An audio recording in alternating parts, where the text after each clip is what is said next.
দোস্তলেরও শুনছুনি আজকে তো ইউএসএ আর ইন্ডিয়ার খেলা। দোস্ত বলো তো কেরা জিতবে? তো এখানে তো বলার কিছু নাই, কিন্তু তারপরও ইউএসও ভালো টিম, নতুন নতুন প্লেয়ার আনছে, তো প্লেয়ার আইন না ওইটা তো ইউএসএর টিম না, ওটা হয়ে গেছে চাল বাজার মতো। ভালো ভালো প্লেয়ার আইন না ওইটারে অন্যরকম টিম বানাইছে, আইপিএল এর টিম।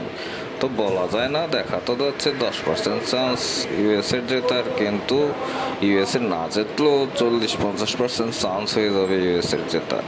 ইন্ডিয়ারে বুঝিয়ে দেবে এরা অনেক খেলতে পারে, তাই ভরসা রাখা যায় ইউএসএর উপরেও, কিন্তু 100%-এর মতো মনে হচ্ছে যে ইন্ডিয়াই জিতবে, বুঝছো কেরু? ও দোস্তলেরু, আমারও তাই মনে হয়। তোমার ধন্যবাদ অনেক এই পরামর্শ দেওয়ার জন্য। দেখা হবে ম্যাচের পরে।